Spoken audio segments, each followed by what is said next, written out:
साध संगत जी प्यार से कहिए धन निरंकार जी। साध संगत जी दासी काज का टॉपिक है समदृष्टि।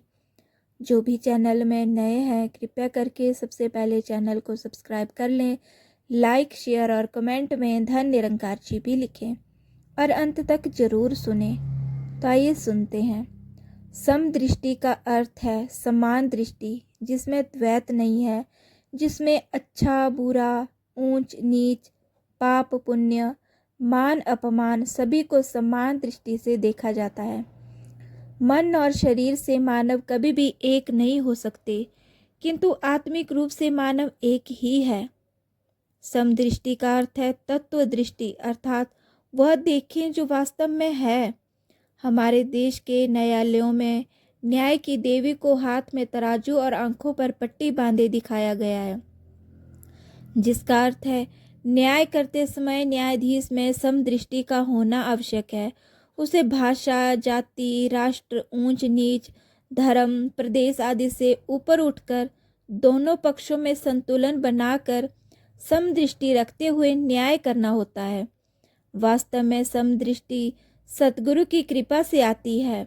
जब ब्रह्म ज्ञान के द्वारा निरंकार से आत्मसात हो जाए और ज्ञान को व्यवहारिक जीवन में अपनाया जाए, जिससे जीवन में संतुलन बने, तभी समदृष्टि आती है। न काहू से दोस्ती, न काहू से बैर वाली भावना बने।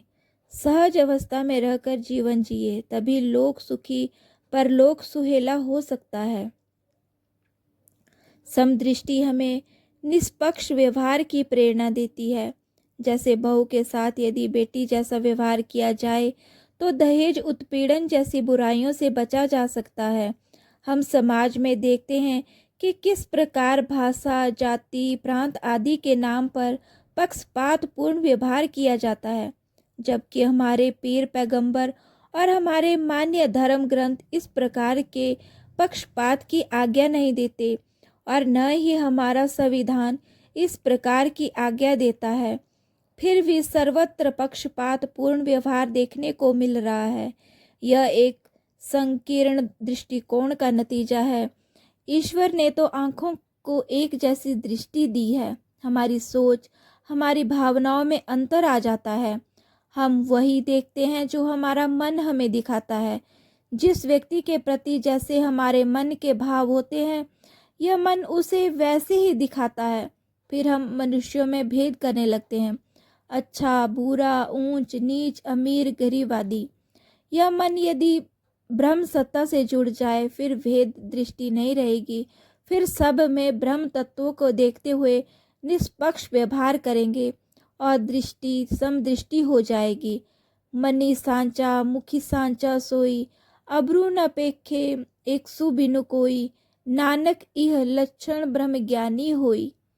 अद्वैत ब्रह्म का ज्ञान ही समदृष्टि का आधार है और संत के जीवन का सार है। प्रकृति भी हमें समदृष्टि की प्रेरणा देती है। सूर्य की किरणें हर स्थान पर एक सी पड़ती है। वे अच्छा बुरा स्थान नहीं देखती, महल झोंपड़ी नहीं देखती। वर्षा बिना भेदभाव किए एक समान सबको भिगो देती है। फूलों की महक, पेड़ों के फल, नदियों का पानी कोई भेद नहीं रखते। यह सब समदृष्टि के सूचक हैं। एक ही मिट्टी से अनेक प्रकार के बर्तन बनते हैं। एक ही सोने से अनेक प्रकार के आभूषण बनते हैं। मूल तत्व एक ही है। इसी प्रकार हर मानव में एक ही परमात्मा की अंश आत्मा कार्य कर रही है। इसीलिए भाषा, जाति, क्षेत्र आदि के आधार पर समाज को बांटना बड़ी दुखद बात है। इस प्रकार समाज में पक्षपातपूर्ण व्यवहार हो रहा है। हम रोज पढ़ते हैं, तेरा रूप है ये संसार, सब में ब्रह्म तत्व ही कार्य कर रहा है। एक बार हजरत उमर लंबी यात्रा करते हुए एक ऐसे बादशाह की राजधानी पहुँचे जिससे लंबे अरसे से उनके देश की लड़ाई चल रही थी। हजरत उमर के साथ उनका एक गुलाम भी था। संयोग से उस समय ऊंट की पीठ पर उनका गुलाम बैठा था। उमर साहब ऊंट की नकेल पकड़े हुए नीचे खड़े थे। ऊंट की पीठ पर बैठे सवार को हजरत उमर समझ कर लोग उन्हें सलाम करने लगे तो गुलाम बोला, मैं तो अदना सा गुलाम हूँ, उमर साहब तो नीचे खड़े हैं। लोग बड़े हैरान हुए कि यह क्या माजरा है। बात को स्पष्ट करते हुए उमर साहब बोले कि हम लंबे सफ़र से आ रहे हैं और हम 2 सवारों के बीच एक ही ऊँट है, इसलिए 4 कोस तक मैं ऊँट की पीठ पर बैठता हूँ और अगले 4 कोस तक मेरा गुलाम बैठता है। अब संयोग से इसकी बारी थी तो मैं ऊँट की नकेल पकड़े नीचे खड़ा हूँ। जब यह खबर बादशाह के कानों तक पहुंची तो वह चकित रह गए। कहने लगे, जो बादशाह अपने गुलाम के साथ इतनी आदमियत और समदृष्टि रखता है, उससे मेरी कैसी लड़ाई। कहते हैं तब से वह दुश्मनी दोस्ती में बदल गई। समदृष्टि जब व्यवहार में उतरती है तो बड़ी बड़ी समस्याएं हल हो जाती हैं। इब्राहिम लिंकन अमेरिका के राष्ट्रपति थे। एक बार किसी समारोह में भाग लेने जा रहे थे। कारों का काफिला साथ चल रहा था। रास्ते में उनकी नज़र एक नाली पर पड़ी और उन्होंने कार रुकवा दी। देखा तो एक सूअर नाली में पड़ा जिंदगी और मौत के बीच करा रहा था। उन्होंने स्वयं उस सूअर को नाली से निकाल कर उसकी सहायता की। अपने रुतबे और पोशाक की परवाह न करते हुए एक जिंदगी बचाई। इस प्रकार उन्होंने समदृष्टि और नैतिकता का अलौकिक उदाहरण पेश किया। ब्रह्मज्ञानी संत हर एक में ब्रह्म तत्व को देखकर समदर्शन तो करते हैं किंतु समवर्तन नहीं करते। हर एक के साथ यथा योग्य व्यवहार ही किया जाता है। एक ही कपड़े से बने वस्त्रों को यथा योग्य अंग पर ही पहना जाता है। पैंट की जगह शर्ट नहीं पहनी जाती। इसी प्रकार माता, बहन, बेटी, पत्नी आदि रिश्तों में भी न्यायोचित यथा योग्य व्यवहार ही किया जाता है। घर में सभी सदस्यों में जितना जिसका हक बनता है दे देने के लिए सभी के साथ समान रूप से समदृष्टि अपनाई जाए तो घर स्वर्ग बन जाते हैं। जब व्यवहार में विषमता होती है और पक्षपात पूर्ण व्यवहार होता है तो ईर्ष्या, द्वेष, नफरत आदि विकार पनपते हैं और घर नरक के समान हो जाते हैं। इसलिए कहा है कि मुखिया मुख सो चाहिए, खान फान को एक, पाले पोसे सकल अंग, तुलसी सहित विवेक। एक ही मुख से किया गया भोजन सारे अंगों का पोषण करता है। इसी प्रकार सज्जन पुरुष निष्पक्ष व्यवहार में विश्वास रखते हैं। संतों का जीवन सब्र, शुक्र और समभाव वाला होता है। यह हर परिस्थिति में ईश्वर की रजा में रहते हुए संतुष्ट रहते हैं। ऐसे संतों के लिए संशाह बाबा अवतार सिंह जी फरमाते हैं, शब्र शांति ते समदृष्टि, संत जनादा गहनाए, संत जनादा वड्डा जेवर, भाणे अंदर रहनाए। अवतार वाणी के शब्द नंबर 28 में ये लिखा गया है। हमारे मिशन के सिद्धांत समदृष्टि के ही सूचक हैं। इन सिद्धांतों को जब जीवन में अपना लेते हैं तो स्वतः ही संभाव वाला स्वभाव बन जाता है। जैसे बाबा जी कहते हैं कि गुरमुख दे लई इक्को जहने, धनहीन अते धनवान। एक और राजा जनक जैसे वैभवशाली ब्रह्मज्ञानी हैं तो दूसरी और निर्धन संत कबीर जी, दोनों ब्रह्मज्ञानी भक्ति की ऊंचाइयों को छूने में बराबर हैं। दोनों का मान सम्मान और भक्ति एक समान पूजनीय है।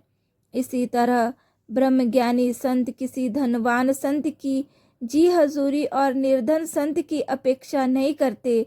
संत की दृष्टि में दोनों एक समान पूजनीय है।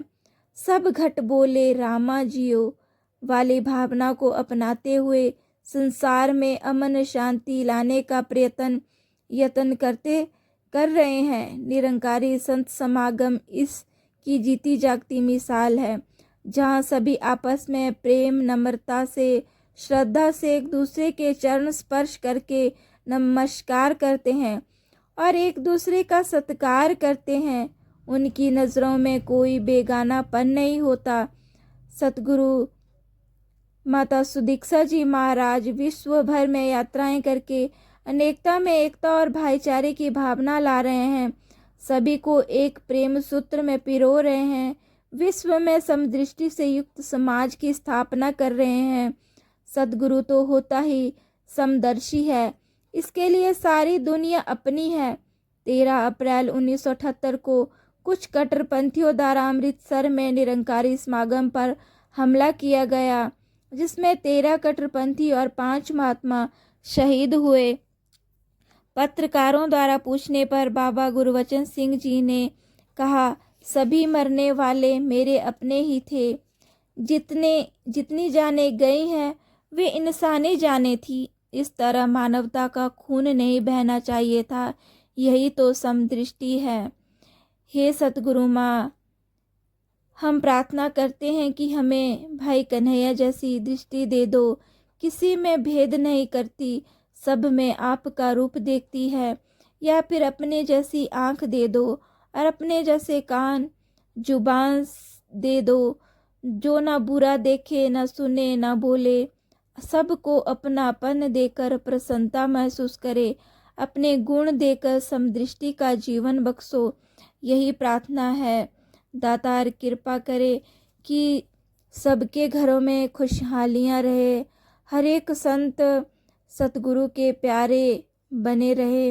हर एक का जीवन खुशियों से भरा रहे। हर एक मनुष्य जो भी इस संसार में है आदि व्याधि से दूर रहे। अपना जीवन जो है वो सिर्फ और सिर्फ सत्संग में व्यतीत करे।